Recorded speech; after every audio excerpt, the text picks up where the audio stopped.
क्या आपको भी मलत्याग के समय ब्लीडिंग होती है? दोस्तों, अगर मलत्याग के समय ब्लीडिंग होती है तो आपको सावधान हो जाने की ज़रूरत है। आपको बिल्कुल सतर्क हो जाने की ज़रूरत है।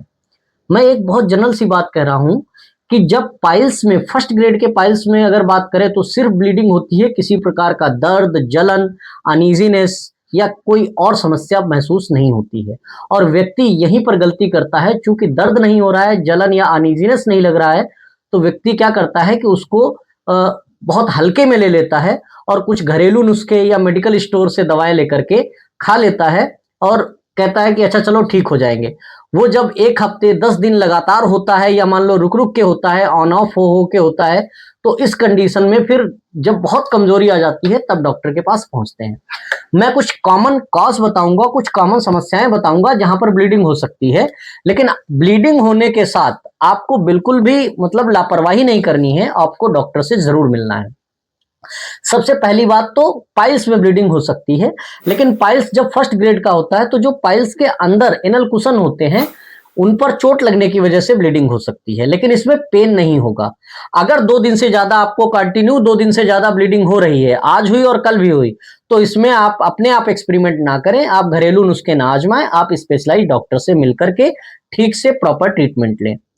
दूसरी बात फिशर में ब्लीडिंग होती है। फिशर एक लॉन्गिट्यूडिनल कट होता है जो गुदा मार्ग के बिल्कुल बाहरी हिस्से में लग जाता है और ये पेनफुल ब्लीडिंग होती है।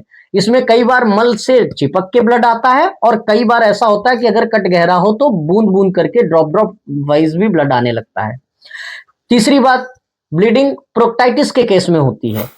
देखिए पाइल्स में ब्लीडिंग बिना दर्द के होती है, फिशर में ब्लीडिंग के साथ दर्द होता है, लेकिन इन दोनों केसेस में म्यूकस नहीं आता। प्रोक्टाइटिस के केस में जब ब्लीडिंग होगी तो दर्द भी होगा, गुदा मार्ग से लेकर रेक्टम तक के हिस्से मतलब ऊपर तक के हिस्से में दर्द होगा। कई बार लेफ्ट साइड पेट में दर्द भी महसूस होता है, ऐंठन जैसा दर्द होता है और दिन में कई बार भी हो सकता है। तो इस ब्लीडिंग में जब कभी प्रोक्टाइटिस की ब्लीडिंग होगी तो उसमें म्यूकस भी आएगा। समझ रहे? तो वो एक पहचान होती है, अगर म्यूकस के साथ ब्लीडिंग आ रही है तो फिर वो प्रोक्टाइटिस का केस हो सकता है। प्रोक्टाइटिस के और भी बहुत लक्षण हैं। कई बार उसमें मोशन जाने की अर्ज लगती है कि मन करता है कि बार-बार हमको एक बार कहीं भी चलने से मैं पहले मन करता है फ्रेश हो लें। 10 बार 15 बार भी दिन भर में जाना पड़ता है क्योंकि ल्यूमेन बहुत छोटा हो जाता है। जब भी मल आके टकराता है तो तुरंत ऐसा लगता है कि हाँ, फ्रेश होने के लिए जाना चाहिए। तो ये प्रोक्टाइटिस की ब्लीडिंग है। इससे ऊपर अगर ब्लीडिंग की बात करें तो 2 चीज़ें आती हैं। एक होता है क्रोन्स डिजीज़ और एक होता है अल्सरेटिव कोलाइटिस। क्रोन्स डिजीज़ जो है वो एक अलग तरीका है। उसमें क्या होता है कि कुछ घाव बन जाते हैं, पूरे डाइजेस्टिव ट्रैक्ट में स्वेलिंग आ जाती है और गहरे-गहरे घाव बन जाते हैं। और उससे जो ब्लीडिंग होती है, वो ब्लीडिंग बहुत ज़्यादा खतरनाक होती है, लेकिन उसका आम तौर पे देखा जाता है उसका कलर थोड़ा-सा डार्क होता है।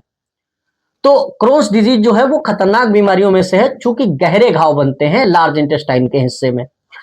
अल्सरेटिव कोलाइटिस भी हो सकती है। अल्सरेटिव कोलाइटिस भी लार्ज इंटेस्टाइन में ही घाव होते हैं, लेकिन बिल्कुल कह सकते हैं कि इसमें भी जो ब्लीडिंग होती है वो क्रोन्स डिजीज जैसी ही होती है, लेकिन खतरनाक सबसे क्रोन्स डिजीज ज्यादा खतरनाक होती है।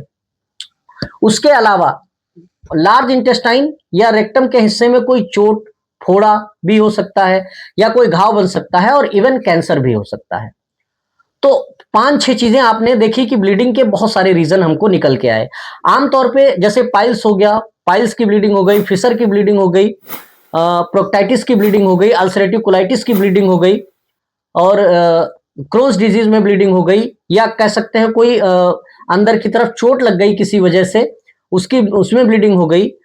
अल्सर, कोई इंटेस्टाइनल अल्सर बन गया किसी इन्फेक्शन की वजह से, तो ये सब ब्लीडिंग के रीजन हो सकते हैं। आमतौर पे जब गुदामार्ग से ब्लीडिंग होती है और आप डॉक्टर के पास जाते हैं तो वो एग्जामिनेशन पर रेक्टल एग्जामिनेशन करता है। देखने पर अगर फिशर की ब्लीडिंग है तो बाहर से ही दिख जाती है।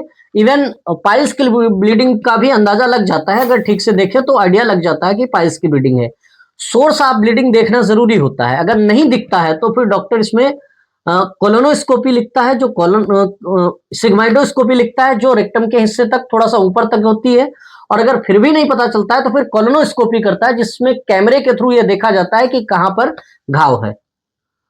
और कई बार इसमें कैंसर जैसी समस्या भी देखने को मिलती है। अगर 2 से ज्यादा दिन हो गए हैं ब्लीडिंग को, तो आप कोई भी दवा अपने से लेकर ना खाएं, नुस्खा नहीं आजमाएं, लापरवाही नहीं करें, तुरंत ही स्पेशलाइज्ड डॉक्टर से कंसल्ट करें और ऐसी समस्याओं को बिल्कुल हल्के में लेने की जरूरत नहीं है।